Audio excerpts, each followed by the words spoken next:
49 minute 24 second दिखा रहा है, केवल इतनी रिकॉर्डिंग चलेगी क्या? फुल होगी मेमोरी अपन लोग क्या?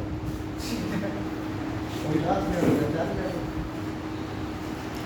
क्या?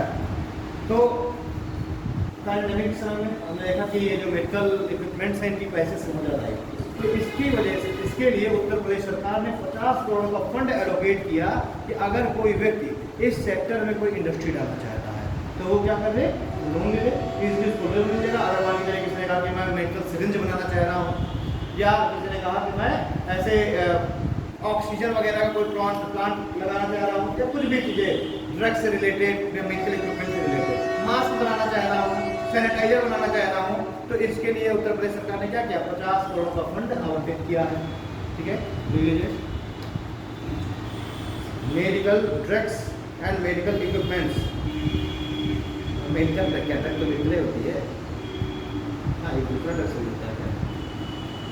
ठीक है, तो ₹50 crore fund establishment of drug and laboratories. ठीक है,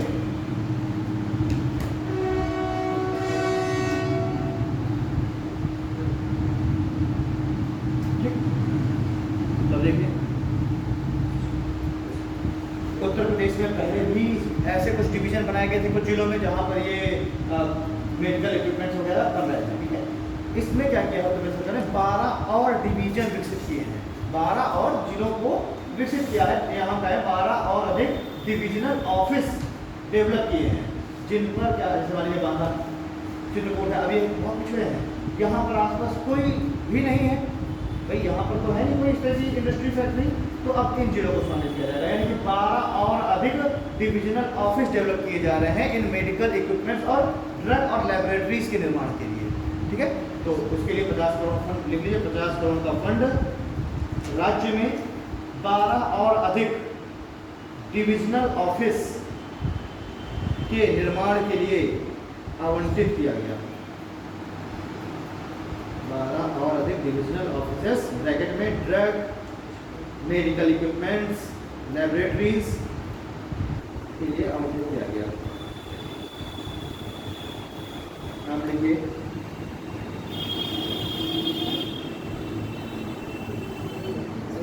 छोड़ सकते वो डेटा बताना मेडिकल यूनिवर्सिटी। ठीक है, 100 करोड़ का फंड जो है लखनऊ में एक मेडिकल यूनिवर्सिटी बनाई जा रही है, अटल बिहारी वाजपेयी मेडिकल यूनिवर्सिटी, तो 100 करोड़ का फंड उसमें दिया गया। लखनऊ में अटल बिहारी वाजपेयी मेडिकल यूनिवर्सिटी के इस्टेब्लिशमेंट के लिए, के गठन के लिए, निर्माण के लिए 100 करोड़ का फंड दिया गया है। उसमें मेडिकल यूनिवर्सिटी है, अटल बिहारी वाजपेयी मेडिकल यूनिवर्सिटी, इसके लिए दिए गया 100 करोड़। ठीक है, साथ ही साथ 1950 करोड़ का फंड जो दिया गया है 13 अन्य जिलों में जहाँ पर मेडिकल यूनिवर्सिटी नहीं थी, 13 अन्य जिले। ठीक है, और 13 अन्य जिलों का नाम सुन लो, इतना ज़्यादा लिखो नहीं, कोई मतलब नहीं, बिजनौर है, कुशीनगर है, सुल्तानपुर है, जैसे गोंडा हो गया, ललितपुर हो गया, ठीक है, लखीमपुर खीरी हो गया, चंदौली है, बुलंदशहर, पीलीभीत, सोनभद्र, औरैया, कानपुर देहात और कौशाम्बी, ये 13 जिले हैं जहाँ पर मेडिकल यूनिवर्सिटी नहीं थी। बांदा में तो मालूम मेडिकल यूनिवर्सिटी है अब, तो जहाँ पर मेडिकल यूनिवर्सिटी नहीं थी उन 13 जिलों में मेडिकल यूनिवर्सिटियों के गठन के लिए, निर्माण के लिए 1950 करोड़ का फंड दिया गया।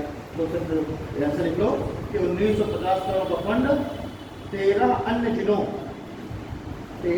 जिलों में भी मेडिकल यूनिवर्सिटी के निर्माण के लिए आवंटित किया गया। ठीक, उसके बाद 15,000 करोड़ का फंड दिया गया है जल जीवन मिशन के लिए। जल जीवन मिशन ग्रामीण, मतलब गांव के एरियो में तक, गांव के एरियो में पानी पहुंचाने के लिए, पेयजल की आपूर्ति करने के लिए 15,000 करोड़ का फंड दिया जा रहा है। ठीक है, ताकि जो है गांव तक पीने का पानी पहुंच सके, पाइपलाइन समय चल रही है। हाँ, ठीक है, तो 15,000 करोड़ का फंड दिया गया है जल जीवन योजना के तहत गांव में पानी पहुंचाने के लिए। तो उसी की पाइपलाइन इसमें पड़ा रहना है, देख लो पूरे बांदा पाइपलाइन पड़ रही है, यहाँ से कानपुर तो चले जाओ तो पाइपलाइन, इधर चित्रकूट तो पाइपलाइन पड़ रही है। तो 15,000 करोड़ का फंड दिया गया है ये पाइपलाइन डालने के लिए, गांव तक पीने का स्वच्छ पानी पहुंचाने के लिए। ठीक है, 18 देखेंगे।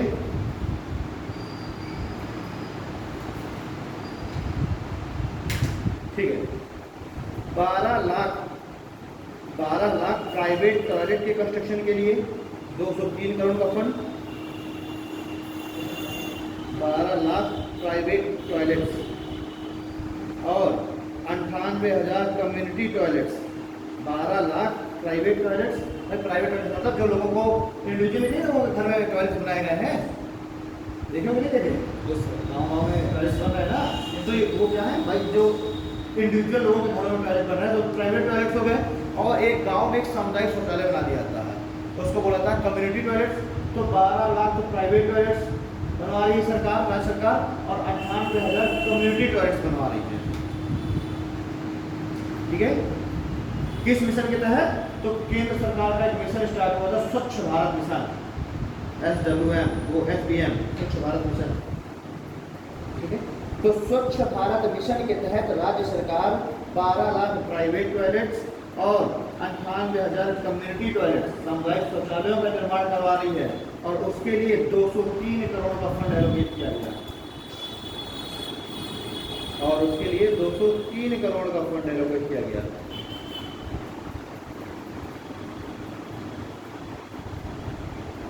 ठीक,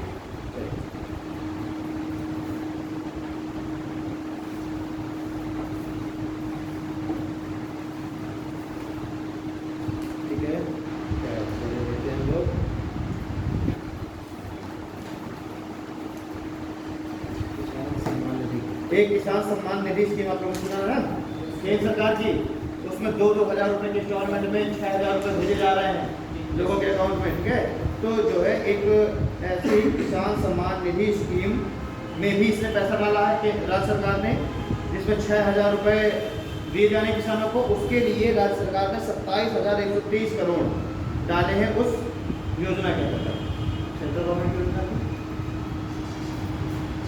किसान सम्मान निधि स्कीम। इसके लिए केंद्र सरकार की स्कीम थी किसान सम्मान निधि स्कीम। उस स्कीम के अंतर्गत राज्य सरकार ने जो अपना योगदान दिया, वो कितना दिया है? 27,130 करोड़। इतना जो योगदान है वो राज्य सरकार ने किया है। 40 लाख फार्मर्स को ये बेनिफिट दिया जाएगा। आगे देखिए, मुख्यमंत्री कन्या सुमंगला योजना जो है, एक योजना लॉन्च की गई, मुख्यमंत्री कन्या सुमंगला योजना।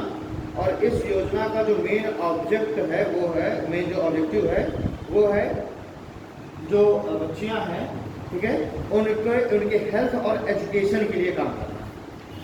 ठीक है, राज्य सरकार ने एक योजना चालू की, मुख्यमंत्री कन्या सुमंगला योजना। और इस योजना का ऑब्जेक्टिव आपको लिखना है। इस योजना का ऑब्जेक्टिव है to promote the health and education of the girl child. Girl child है, उसका हेल्थ और एजुकेशन को प्रमोट करने के लिए, and to develop positive thinking in the society. क्या है मतलब? To develop positive thinking in the society, मतलब एक योजना। अब मेरी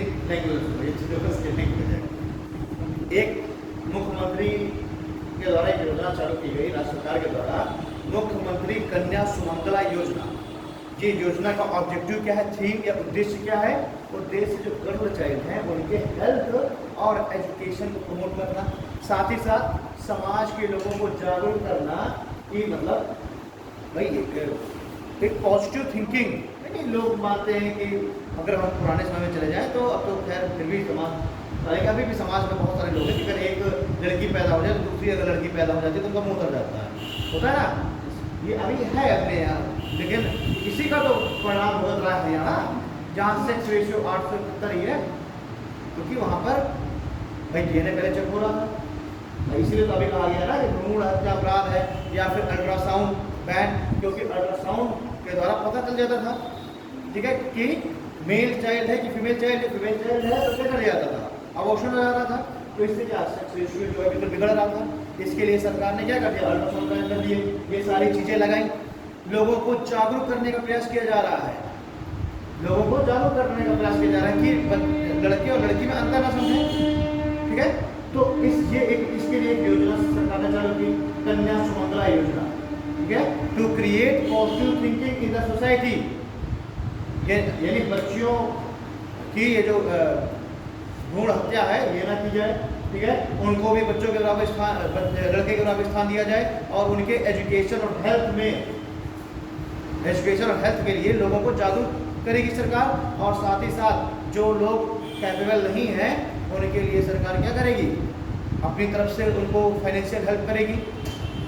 लेकिन किसके लिए, फीमेल चाइल्ड के लिए, ठीक है। तो फीमेल चाइल्ड के हेल्थ और एजुकेशन के लिए उनको फाइनेंशियल हेल्प करेगी सरकार। और फाइनेंशियल हेल्प में क्या है कि जब किसी बच्ची का जन्म होगा, ठीक है, तो 1500 रुपए दिए जाएंगे उस समय का। जो birth of the girl child 1500 रुपए तुरंत फैमिली को दिए जाएंगे, 1500 रुपए तुरंत फैमिली को दिया जाएगा। और इस योजना के तहत सरकार ने 1200 करोड़ का फंड एलोकेट किया है। 2019 में योजना स्टार्ट हुई थी और 1200 करोड़ का फंड एलोकेट किया गया।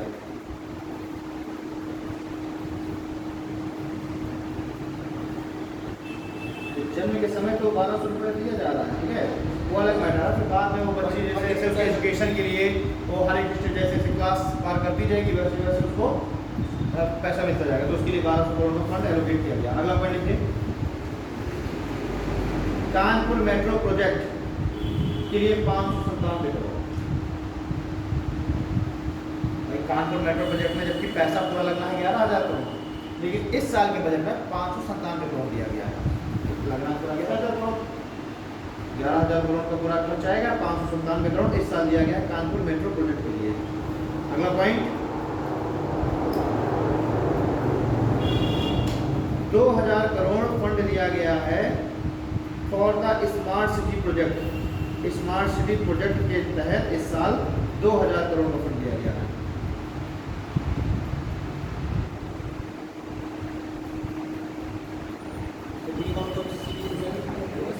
स्मार्ट सिटी इस समय अभी इस बार जो सिलेक्ट की गई थी, तो इस बार लगभग 7 या 8 सिटी सिलेक्ट की गई थी, ठीक है। उत्तर प्रदेश की अगर हम बात करें तो बनारस वगैरह स्मार्ट सिटी है, वो तो पहले ही कर लिया गया था ना। अच्छा, स्मार्ट सिटी वाला डेटा मैंने लेटेस्ट देखा नहीं है, कल रात में देख करके कल बताऊँगा कौन कौन सिटी इस बार सिलेक्ट की गई है, ठीक है।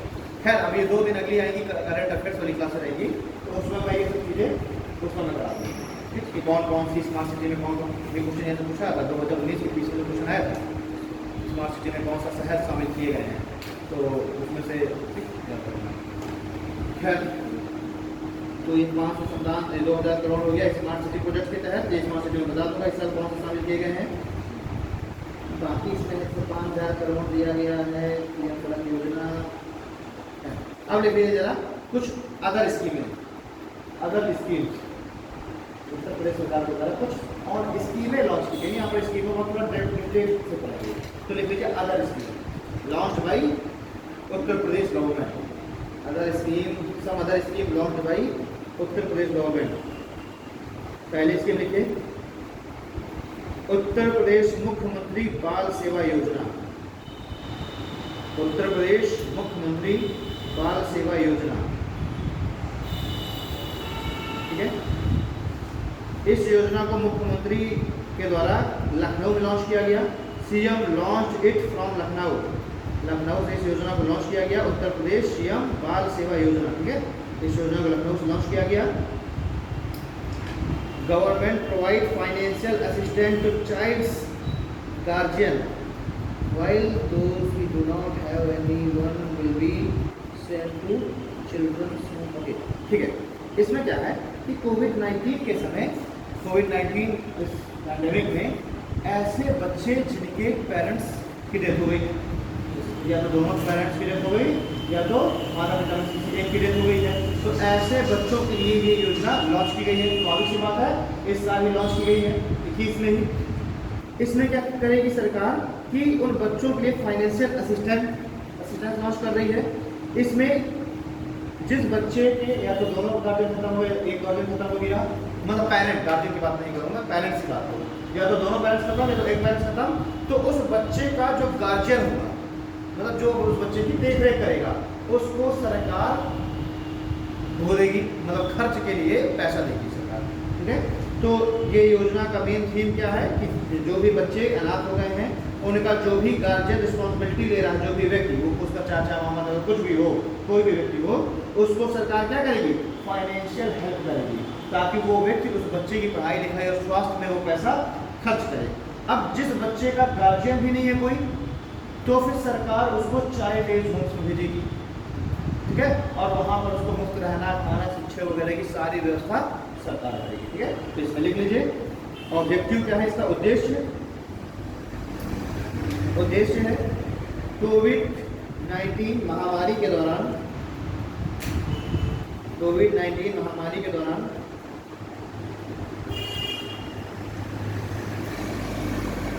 जिस बच्चे के माता पिता में से कोई एक या दोनों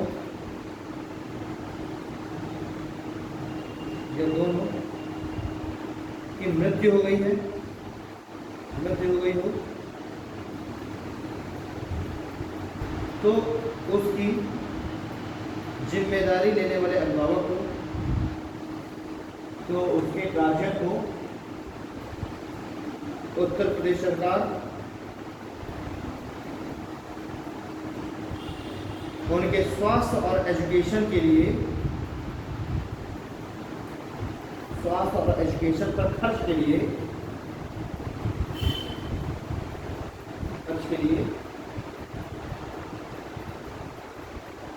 क्या कहेंगे, खर्च के लिए फंड देगी, पैसा देगी, सहायता देगी। ठीक है, सहायता देगी।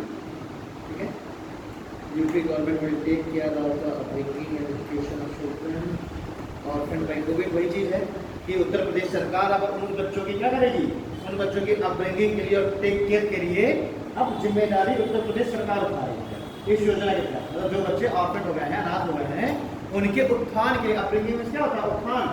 ठीक है, और उनके टेक केयर के लिए, मतलब उनकी पूरी जिम्मेदारी देखभाल के लिए तो उत्तर प्रदेश सरकार जिम्मेदारी उठा रही है। तो उत्तर प्रदेश सरकार ने क्या कहा कि अगर कोई व्यक्ति गार्जियन है, अगर वो उस बच्चे की रिस्पॉन्सिबिलिटी लेना चाहता है तो वो उसकी रिस्पॉन्सिबिलिटी ले, हम उस बच्चे की एजुकेशन और हेल्थ में खर्च के लिए हर महीने 4,000 रुपये देंगे उसको, उस गार्जियन को। और अगर कोई गार्जियन नहीं है तो उस बच्चे को चाइल्ड एज होम में रखा जाएगा। ठीक है, तो जो भी केयर टेकर होगा या फिर जो भी गार्जियन होगा उसको 4,000 रुपये पर मंथ दिए जाएंगे उस बच्चे की देखभाल करने के लिए, और ये दिया जाएगा बच्चे को वेस्ट में, मतलब 18 साल की एज होने का बच्चे। ठीक है, अगर कोई भी गार्जियन नहीं है तो बच्चा कहाँ रखा जाएगा, चाइल्ड एज होम में रखा जाएगा, अनाथालय में रखा जाएगा। फिर देखिए इसी योजना के तहत, इस योजना के तहत, अगले लाइन के, इस योजना के तहत मेरठ, लखनऊ, इस योजना के तहत मेरठ, लखनऊ, इलाहाबाद, आगरा और रामपुर में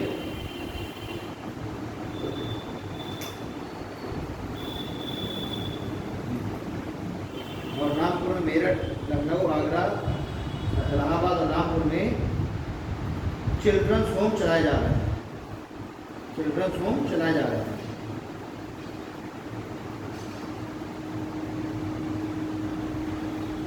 ठीक है, अब देखिए, अब जैसे जो बच्चियां हैं माइनर एज की, 10 साल से छोटे बच्चे माइनर एज, तो उन बच्चियों के लिए रहने की जो व्यवस्था की गई है सेंट्रल गवर्नमेंट के द्वारा, एक कस्तूरबा गांधी आश्रम चलता है, डाइट के बगल में भी है ना, इसमें कस्तूरबा गांधी का, वो सेंट्रल गवर्नमेंट का है। ठीक है, तो जो माइनर एज के बच्चे हैं उनको वहाँ पर रखा जाएगा। कस्तूरबा गांधी जो ये चल रहा है योजना, मिशन जो चल रहा है उसके तहत, वो सेंट्रल गवर्नमेंट की योजना है, तो जो माइनर एज की बच्चियां हैं उनको कहाँ रखा जाएगा, उस कस्तूरबा गांधी आश्रम में, और वहाँ पर उनको रहना, खाना, स्वास्थ्य, मेडिकल, शिक्षा, ये सारी सुविधाएं वहाँ पर उपलब्ध कराई जाएंगी। ठीक है, लिख लीजिए, माइनर गर्ल चाइल्ड को कस्तूरबा गांधी आश्रम ब्रैकेट में सेंट्रल गवर्नमेंट या फिर स्टेट गवर्नमेंट द्वारा संचालित या फिर स्टेट गवर्नमेंट द्वारा संचालित चिल्ड्रंस होम में रखा जाएगा।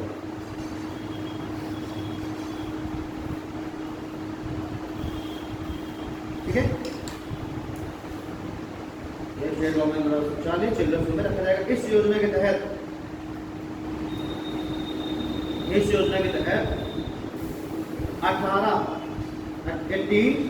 अटल रेसिडेंशियल स्कूल की स्थापना की जा रही है।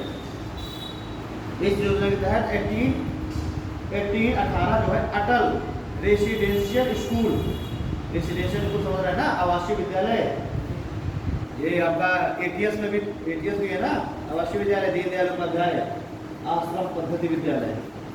देखियो एटीएस कहाँ है? एटीएस काशीराम कॉलोनी के अंदर है ना, इंटर कॉलेज। इस समाज कल्याण विभाग का जो विभाग जो है, समाज कल्याण विभाग जिसके तहत ये योजना चल रही है, इसी योजना का इंटर कॉलेज है स्वयं का, जवाहर नगर में अंदर डिवाइन के बगल जो गली है, अंदर चली जाइए, अंदर काशीराम कॉलोनी है ना, उस काशीराम कॉलोनी में इंटर कॉलेज है। वो इस समाज कल्याण विभाग का ही इंटर कॉलेज है। ठीक, देखा जाए तो सरकारी तो वही है, नाला के अंदर जीआईसी है सरकारी, ये तो वो है सरकारी। बाकी सब क्या है? ये सब क्या है? एडेड है। डीएवी क्या है? एडेड है, ये एडेड है। ठीक है, ये एडेड हम बोलते हैं, सरकारी बोलते हैं।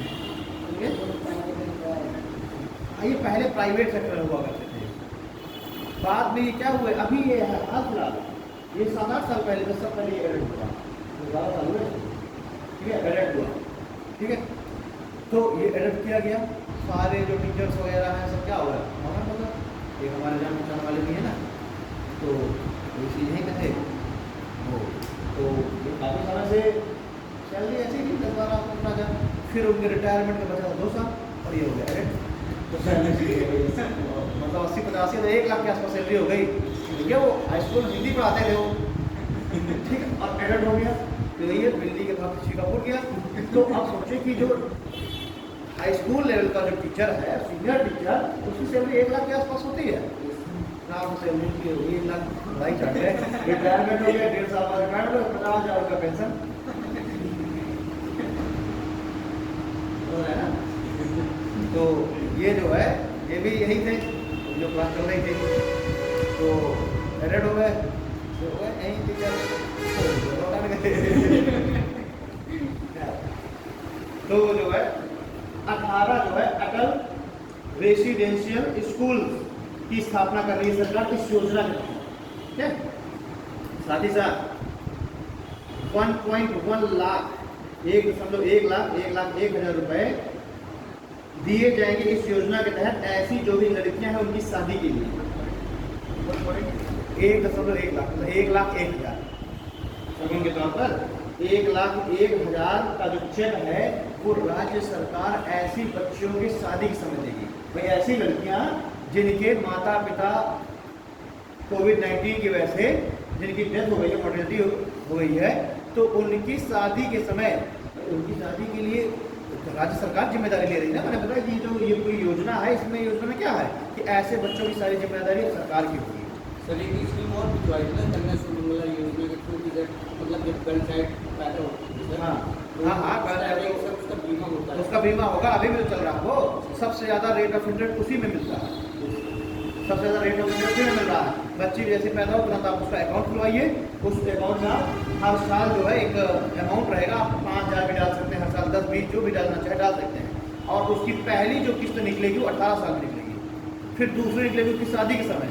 तो लगभग अगर आप 5,000 की किस्त आप डाल रहे हैं, 3,000 या 5,000 की है, तो उसकी शादी के समय 21 साल की जब होगी लगभग 40 से 50 लाख रुपये निकलेगा। ठीक, तो अभी इलेक्शन की मीटिंग हुई थी ना, तो हम लोगों ने बताया सुमंगला योजना कर लेना, तो उन्होंने फिर दवाई स्टार्ट करवाया उसी के लिए। तो हाँ, जो है तो ये काफ़ी ज़्यादा मतलब अमाउंट निकलता है उसमें, तो बहुत ज़्यादा निकलता है, सबसे ज़्यादा इंटरेस्ट उसी में मिलता है। तो कितने परसेंट उसमें है? मेरे ख्याल से 7-something% है, नहीं 6.9% है। हाँ 6.9%, पोस्ट ऑफिस में इससे कम है। देखिए अब इससे वो पॉइंट में ही कुछ, ये नहीं मैं कह रहा कि एक बिल्कुल 1-2 का डिफरेंस होगा, पॉइंट में अंतर है, लेकिन सबसे ज़्यादा सुमंगला योजना में है। अब डेटा क्या है वो आप लोग चेक कर लेना। सबसे ज़्यादा सुमंगला में है, बाकी पोस्ट ऑफिस में कितना है उसमें कितना है वो, ठीक है। जैसे कि आपके जो बैंक हैं, बैंक वगैरह रेपो रेट और बैंक रेट ये सब है, reverse repo rate, bank repo rate, इनके आधार पर ये लोग अपनी ब्याज दर तय करते हैं। लेकिन मैंने आपको बताया था जो अपना वो रिस्क वगैरह सब जोड़ करके, रिस्क प्रीमियम वगैरह जोड़ करके किसी बैंक की ब्याज दर होती है 9.25%, जिसमें आपको ब्याज में पैसा दे रहे हैं। आपका पैसा लिया उसकी तो ब्याज दर कमी होगी, एनुअल कितनी होगी 5%, 4.5%। आपको जो दे रहे हैं उसमें किसी में 9.5% है, किसी में 11 है, किसी में 13 है। तो आप चूंकि पैसा ले रही है ना बैंक, तो सुमंगला योजना में सबसे ज़्यादा ब्याज आपको दे रही है, सबसे 6.9% है ब्याज आती है। तो अब अच्छा आप विकास भवन जाओगे उसमें भी आप देखोगे इस समय बड़ा सा एक कोडिंग होगी है ना, यही है, यही वाली योजना के लिए बच्चों की शादी के लिए सरकार पैसा दे रही है। तो ये सारी योजना विकास भवन से ही निकलती है, ये सारी योजनाएं विकास भवन के थ्रू ही मिलती है लोगों को। तो वहाँ पर लगा हुआ है कि शादी के समय सरकार कितना पैसा देगी, इतने का चेक। तो जैसे एक दो लोगों का तो हमने राहुल शर्मा से कह के ही करवाया है, दो लोगों ने, तो उनसे कह के हमें जल्दी पास कराएंगे। तो सरकारी डिपार्टमेंट है, हमें रुके रहते हैं। तो एक दो ऐसे लोग थे गाँव के जिनकी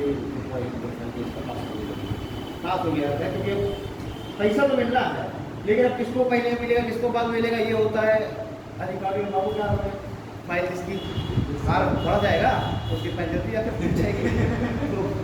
तो 1.1 लाख प्रोवाइड किया जाएगा ऐसी बच्चियों के शादी के समय राज्य सरकार के द्वारा, ठीक है।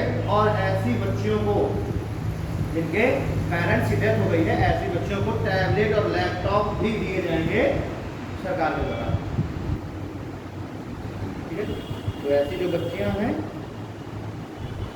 जिनके पेरेंट्स की डेथ हो गई है, ऐसी बच्चियों को शादी के समय तो 1.1 लाख का चेक दिया ही जाएगा, साथ ही साथ टैबलेट और लैपटॉप भी दिए जाएंगे उनको, ताकि वो अपना पढ़ाई कर सके, ठीक। अब तो लड़कों को समझ दिया जाएगा, तो लड़कों को इस योजना के तहत दिया जा रहा है। इस योजना में लड़के लड़की से समान है, इस योजना के तहत उनको टैबलेट लैपटॉप दिया जा रहा है। लेकिन जो लड़कियां हैं उनको दिया जा रहा है, जो योजना मैंने कौन सी बताई, क्या नाम था उस योजना का, मुख्यमंत्री बाल सेवा योजना। तो लड़कियों को जो टैबलेट मिला जो इस अभ्युदय योजना से एनरोल्ड ही नहीं है, उनको जो टैबलेट और लैपटॉप मिलेगा वो मिलेगा बाल सेवा योजना के तहत। जो इस अभ्युदय योजना में जो एनरोल्ड है, रजिस्टर्ड है, उनको इस अभ्युदय योजना के तहत दिया जाएगा। अभी आगे अभ्युदय योजना की बात आएगी, अब देखते हैं अगली स्कीम कौन सी है। Uttar Pradesh covid emergency financial support scheme. Uttar Pradesh covid emergency financial support scheme.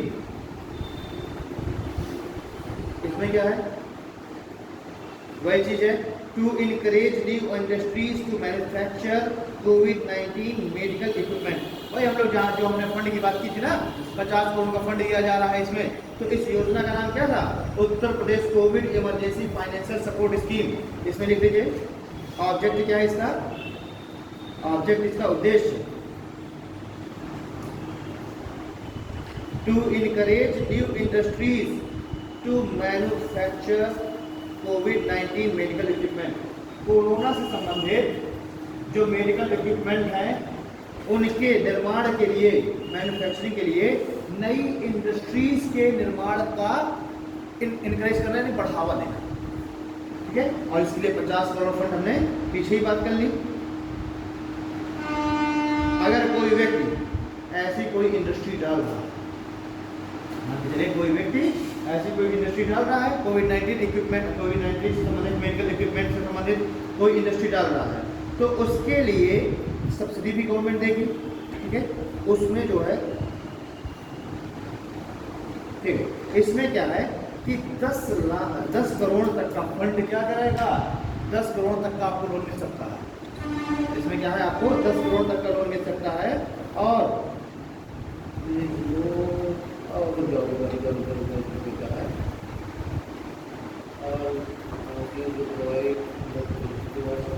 ठीक है, इसमें क्या है कि 25% तक की सब्सिडी दी फंड में। अगर मान लीजिए आप इंडस्ट्री डाल रहे हैं ऐसे किसी इक्विपमेंट से संबंधित, तो 25% की सब्सिडी दी जाएगी। मान लीजिए आपने 2 करोड़ का लोन लिया आपने, या मैं कह रहा हूँ आपने 50 लाख का लोन लिया, तो उस 50 लाख के लोन में आपको 25% आपको सब्सिडी दे दी जाएगी, आपको छूट दे दी जाएगी।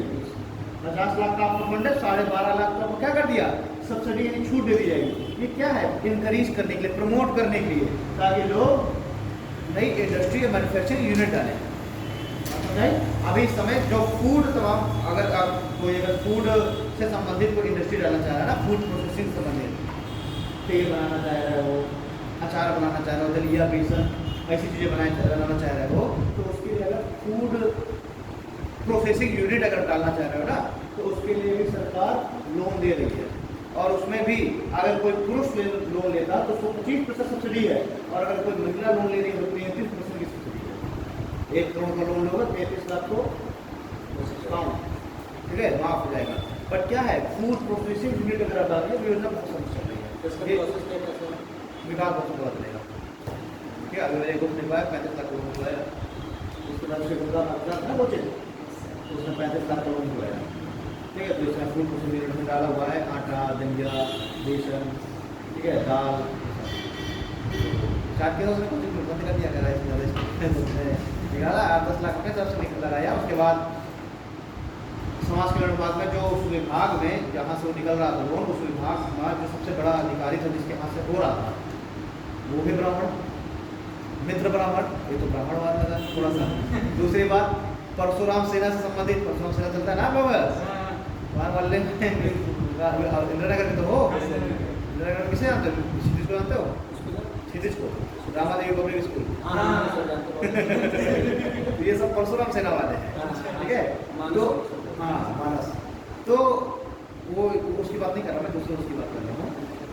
तो उसमें वो भी परशुराम सेना, और वो जो अधिकारी था वो भी परशुराम सेना से थोड़ा संबंधित था, तो मुझसे भी कह रहा था कि मैं निकलवा ले, कुछ कर ले, वही निकलवा ले लो, मैंने उसे निकलवाना भी, क्योंकि उस समय मंडल में भाई एक निश्चित मात्रा थी, इतने लोगों को दिया जाना है, तो करीब 17-18 लोगों का था दिया जाना, तो उस समय इन्होंने निकलवा लिया। 4-5 लोगों का अभी और बचा हुआ था, 4-5 लोग, और उसका रिटायरमेंट था इसी साल, लास्ट ईयर उसने निकलवाया है, हाँ 20 में, तो 20 में उसका रिटायरमेंट था, तो वो कह रहा था कि जिसको निकलवा लो, तो मुझसे कह रहा था कि अभी 3-4 अभी और खाली निकलवा लो तो निकलवा ले, मैंने कहा अभी वो नहीं है। ठीक है, तो उसने लिखवा लिया, उसी ने सेटअप कर सकते हैं अगर हम ले लें लोग। हाँ अपने सर फैक्ट्री वगैरह सेटअप करके जो भी चीज़ें। हाँ, तो इसमें जो लोन निकलेगा वो निकलेगा फूड प्रोसेसिंग यूनिट के लिए। आप मिल्क प्लांट डालना चाह रहे हैं, ठीक है, उसकी कोई प्रोसेसिंग यूनिट, कोई अन्य कोई प्रोसेस, पापड़, अचार, ये सब चीज़ें, ठीक है, गाँव में महिलाओं को सेल्फ हेल्प ग्रुप बनवा करके उनके थ्रू कुछ करवाना चाह रहे हैं, उसके लिए लोन निकलेगा। ठीक है, तमाम आती रहती है, कभी पजीरी प्लांट लगाने के लिए आ जाएगा, सारी योजनाएँ आती रहती हैं, कभी बकरी पालन के लिए आ जाएगा। ठीक है, उसके लिए पैसा मिलता है, बकरी पालन के लिए 25,000 रुपये मिलता है, 25,000 या 1 लाख से कुछ है बकरी पालन के लिए। तो इस सरकार की योजना है कि किसान की आय दोगुनी करनी है ना, ऐसी तो दोगुनी होगी। भाई कोई किसान है, कोई मार्जिनल कोई फार्मर है, अब वो अगर अपने घर में वो अगर पापड़ का थोड़ा सा छोटा सा यूनिट लगा ले रहा है और उसको पैक करके मार्केट में बेच रहा है, या फिर उसके पास स्किल है अचार बनाने का, महिलाएं घर में फुर्सत है, अगर वो अचार बना रही है मार्केट में दे रही है तो उससे आय दोगुनी तो हो रही है। तो इस सब योजनाओं में सरकार क्या करती है, ठीक है। बाकी अगर इंटरेस्टेड हो तो विकास होते हैं ना, आपको पता कर लेना, अभी इसकी योजना चल रही होगी, 15 में स्टार्ट हुई थी, अभी चलेगी 22 तक चलेगी। ठीक है, अब वो निर्भर करता है कि मिलता कि नहीं मिलता, लेकिन योजना चल रही है। बड़े फार्मर उसमें आपको पहले क्या करना पड़ता है, कोई फाइल पूरा तैयार करवानी पड़ती है। आपने जो भी सोचा हुआ है, जो भी आपका बिजनेस प्लान है, ठीक है, उसका आपको पूरा फ्रेमवर्क तैयार करना पड़ेगा, पूरी की फाइल तैयार करनी पड़ेगी। उसके लिए आपको CA से मिलना पड़ेगा, CA आपका पूरी फाइल रेडी कराएगा। ठीक है, फिर आप जाएंगे समाज कल्याण विभाग, वहाँ आप वो फाइल लेंगे, वो वहाँ से पास कर देगा, जब पास कर देगा उसका लेटर आप लेंगे, फिर आप जाएंगे बैंक से फिर आपको लोन निकलेगा। ठीक है, तो ये सब चीज़ें हैं, तो है प्रक्रिया तो है, लेकिन जब आप घुसोगे तो अपने आप जब जिस चीज़ में घुसोगे ना, मैं वो क्लीव से दूसरा क्या है वही चीज़ें रहेगी, उसको जाओगे तो अपने आप पहुँच जाओगे। तो मिनिमम इसमें, हाँ, अब ये जो मेडिकल इक्विपमेंट मैन्युफैक्चरिंग यूनिट अगर आप डाल रहे हैं तो उसके लिए मिनिमम आपका जो खर्च करना पड़ेगा 20 लाख। मिनिमम आपकी जो इन्वेस्टमेंट जो आपका अमाउंट है वो 20 लाख है। ये नहीं कि अब आप 2 लाख का लोन लेने चले जाएंगे, मैं मास्क बनाऊंगा 1 लाख दे तो 50,000 नहीं, कम से कम 20 लाख रुपए का आपको क्या करना पड़ेगा, इन्वेस्टमेंट करना पड़ेगा। और 20 लाख की इन्वेस्टमेंट के लिए सरकार आपको लोन देगी, उसमें 25% आपको सब्सिडी मिल जाएगी। ठीक है, अगर आप ऐसी कोई मैन्युफैक्चरिंग यूनिट डाल रहे हैं तो उसके लिए जो NOC है, ठीक है, नॉन ऑब्जेक्शन सर्टिफिकेट्स तमाम डिपार्टमेंट देते हैं ना, जैसे आपकी जो फायर डिपार्टमेंट है वो भी देगा, आपका एनवायरनमेंट डिपार्टमेंट भी देगा, ठीक है, आपका नगर निगम भी देगा। एनओसी हर जगह से एनओसी लेनी पड़ती है हर एक डिपार्टमेंट से, तो एनओसी में बहुत लफड़ा होता है। अरे शिवाजी द बॉम्ब देखे कि नहीं देखे? शिवाजी बॉम्ब देखे हो? तो एनओसी ही लेने में तो परेशान हो गया था वो। जिस भी डिपार्टमेंट में एनओसी दिला दूंगा, आपका टोटल कितना वो है, कहता है 200 करोड़ का, ठीक है, उसका 10% हमारे डिपार्टमेंट में डाल दीजिए। तो एनओसी लेने के लिए तो हर जगह जगह परेशान हो रहा था शिवाजी बॉस, और बाद में फिर उसने अपना रास्ता निकाला। फिर तो वो एनओसी मेन क्या है, अगर कोई भी आप बिल्डिंग बना रहे हैं तो मेन है एनओसी। अगर आपने एनओसी नहीं ली है, नॉन ऑब्जेक्शन सर्टिफिकेट, हर एक डिपार्टमेंट का अलग अलग मिलता है, तो हो सकता है आपने फायर ब्रिगेड का नहीं लिया एनओसी और आपकी बिल्डिंग बन गई, फायर ब्रिगेड वाले आ जाएंगे, ये जो बिल्डिंग तो आपने डिस्ट्री के लिए बना दी, हमें गाड़ी ना पाएगी, पानी अवेलेबल नहीं है, नहीं ये लागत गिरा बिल्डिंग, ठीक है। तो ये सारे डिपार्टमेंट से क्या करना पड़ता है, एनओसी लेनी पड़ती है। तो ये कहा गया कि अगर कोई भी व्यक्ति ऐसी मैन्युफैक्चरिंग डाल रहा है तो 72 घंटे के अंदर सारे डिपार्टमेंट से उसको एनओसी मिल जाएगी, ठीक है ना। तो वन विंडो सिस्टम लाया गया है, एक ही जगह आप जाएंगे, उसी जगह से सारे डिपार्टमेंट के आपको एनओसी एक ही जगह से मिल जाएंगे, ठीक है। इसमें लिख लीजिए, all NOCs will provide under 72 hours, minimum investment required of ₹12 lakh, 12 lakh रुपए में मिनिमम इन्वेस्टमेंट है। चलिए अगला पॉइंट लिखिए, मिशन फॉर इंटीग्रेटेड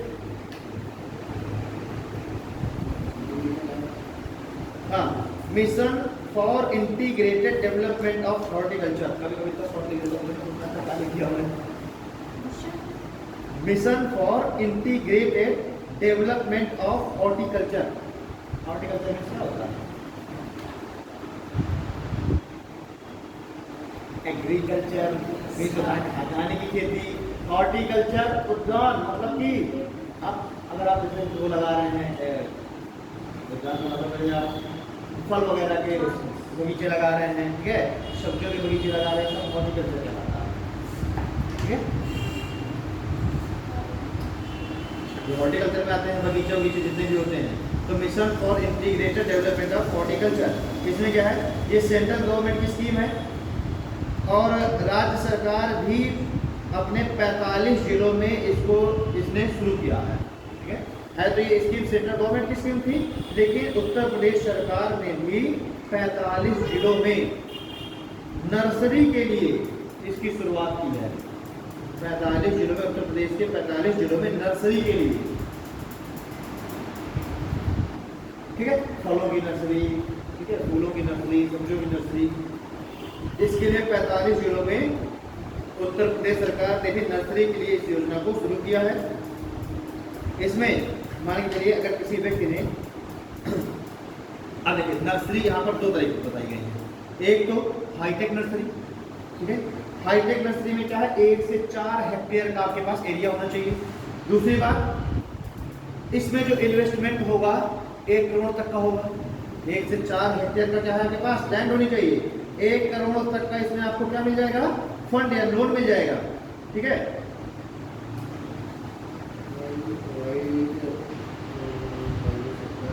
हाँ ठीक है, आप देखिए, एक तो ये हाईटेक नर्सरी होगी जिसमें 1 से 4 हेक्टेयर जमीन लगी होगी, 1 करोड़ का इसमें फंड लगा होगा। अब ये जो हाईटेक नर्सरी है ये भी 2 सेक्टर में हो सकती है, एक तो गवर्नमेंट सेक्टर में हो सकती है, दूसरी प्राइवेट सेक्टर में हो सकती है।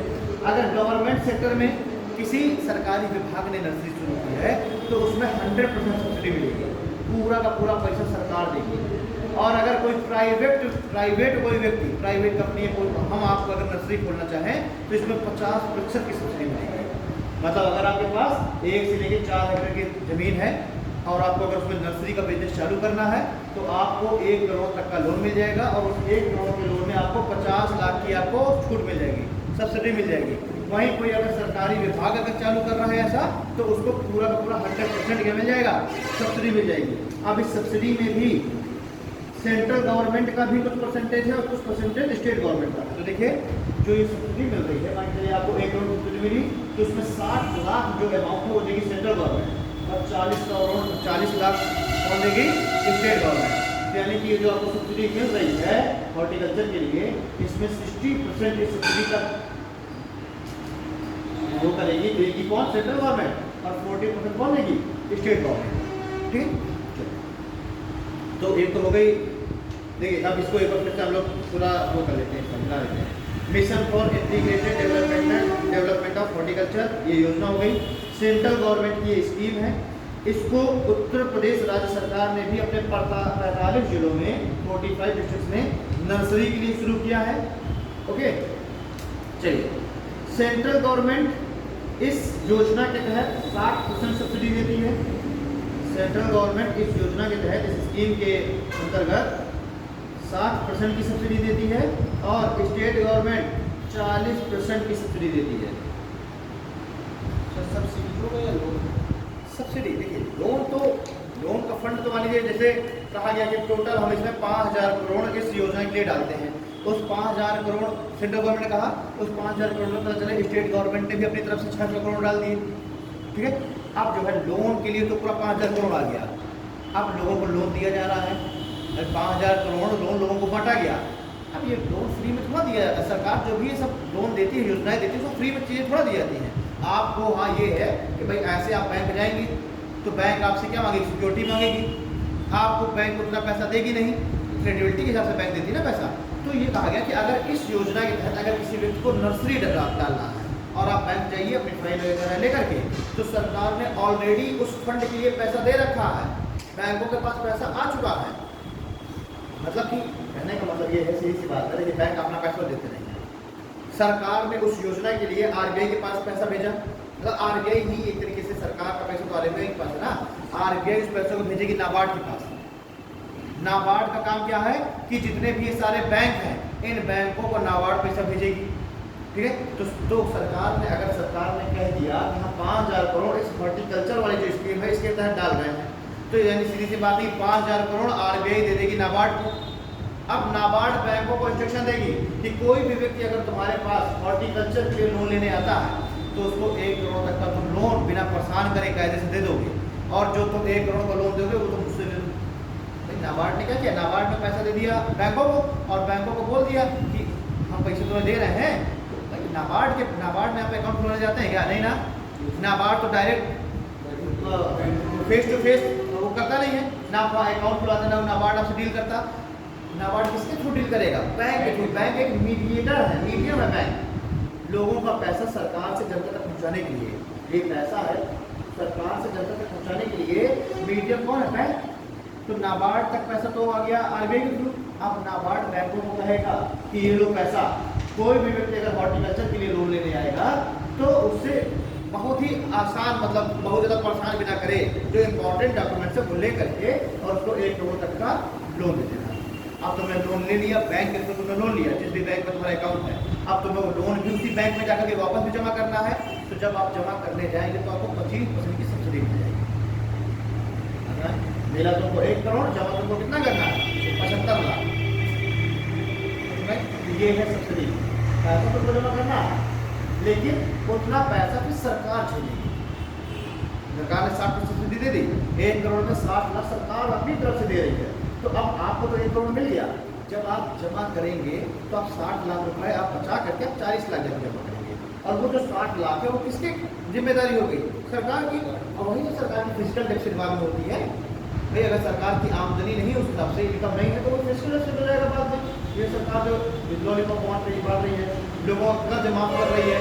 भाई लोग गाँव में किसान क्रेडिट कार्ड बनवाते इसीलिए है कि नई सरकार आएगी तो किसान क्रेडिट कार्ड माफ कर देगी, किसी माफ कर देगी। अल्टीमेटली उसका भार तो सरकार क्यों बढ़ा रहा है ना।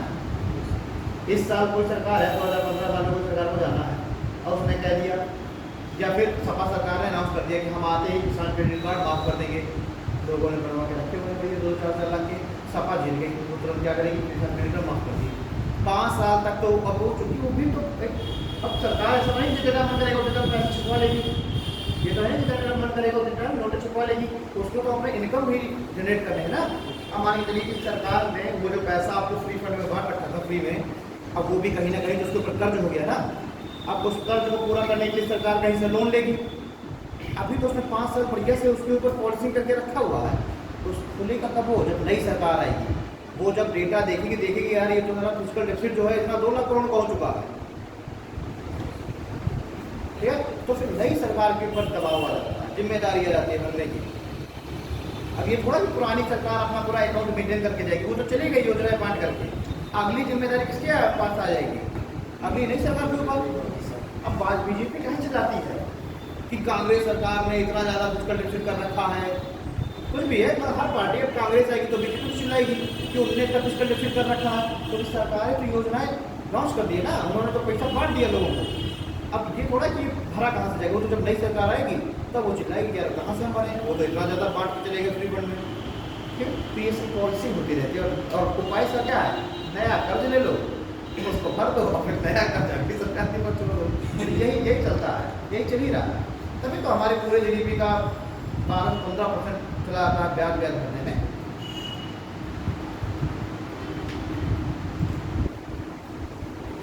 हाँ, तो हाईटेक नर्सरी हो गई, जिसके अंतर्गत 1 से 4 हेक्टेयर की लैंड होनी चाहिए, 1 करोड़ का आपको फंड मिलेगा, लोन मिलेगा, और उसमें प्राइवेट सेक्टर का जो व्यक्ति है उसको 50% की सब्सिडी मिलेगी। क्लियर? और ये सब्सिडी अधिकतम 40 लाख की हो सकती है, मैक्सिमम 40 लाख। ठीक है, 40 लाख से ज़्यादा सब्सिडी होगी। अब जो है दूसरा जो ये नर्सरी है वो है स्मॉल नर्सरी। एक तो हाईटेक नर्सरी होगी, दूसरी स्मॉल नर्सरी। इसके लिए 1 एकड़ या फिर 0.4 हेक्टेयर लैंड चाहिए। 1 एकड़ या फिर 0.4 हेक्टेयर लैंड चाहिए। 15 लाख रुपए तक का उसमें इन्वेस्टमेंट हो, 15 लाख तक का उसमें इन्वेस्टमेंट हो, और मैक्सिमम सब्सिडी मिलेगी 7.5 लाख। जैसे वहां पर अधिकतम इन्वेस्टमेंट कितना था? 1 करोड़ का। अधिकतम सब्सिडी कितनी मिल रही थी उसमें? 40 लाख की हाईटेक नर्सरी में। और ये स्मॉल स्केल की जो नर्सरी है इसमें 15 लाख का इन्वेस्टमेंट होगा, यानी 15 लाख आपको लोन मिलेगा अधिकतम, और उसमें 7.5 लाख आपको मैक्सिमम आपको क्या मिलेगी? सब्सिडी मिलेगी। और इस 7.5 लाख रुपए की जब सब्सिडी मिल गई ना, इसका 60% जो हिस्सा है, इस 7.5 लाख का 60% कौन भरेगा? केंद्र सरकार। और 7.5 लाख का 40% कौन भरेगा? राज्य सरकार। ठीक है, 7.5 लाख का 40% कितना होगा? 30 लाख, ऊपर 3 लाख। ठीक है, ये क्लियर करवाइए तो पता अब वो वाला नंबर आते हैं तो पता चल जाता है, ऐसे नंबर से कॉल करेंगे। यहाँ तक क्लियर है ना? ठीक है, चलिए अगला लिखिए, अभ्युदय योजना। तो अगर नर्सरी का बिजनेस चालू करना है तो बढ़िया मौका है।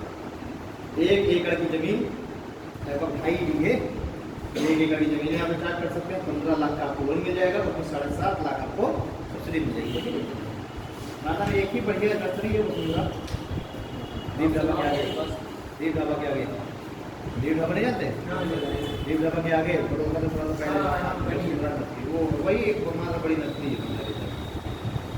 ठीक है, चलिए अब देखिए अभ्युदय योजना। लॉन्च्ड ऑन 24 जनवरी। 24 जनवरी को इसको लॉन्च किया गया था, इस योजना को। 24 जनवरी को इस योजना को क्या किया गया? लॉन्च किया गया। और 16 फरवरी बसंत पंचमी वाले दिन इसको क्या किया गया? शुरू किया गया।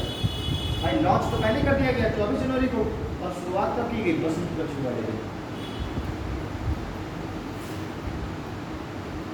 ठीक है, एम इसका क्या है? अच्छा, इसको लॉन्च किया गया था यूपी स्टेट फूड डे के लिए। यूपी स्टेट फूड डे भी 24 जनवरी को मनाया जाता है, उसी दिन इसको क्या गया था? लॉन्च किया गया था। और फिर स्टार्ट कब की गई? तो इन एक्सक्यूशन जब हम बात करें, एक्सक्यूट कब से हुई? 16 फरवरी से बात एक्सक्यूट हुई। 16 फरवरी को तो सारे अधिकारियों की मीटिंग थी। ठीक है, फिर 17, 18, 19 और 20 कहा गया कि जो है वही सिर्फ जो जितने अधिकारी हैं, SDM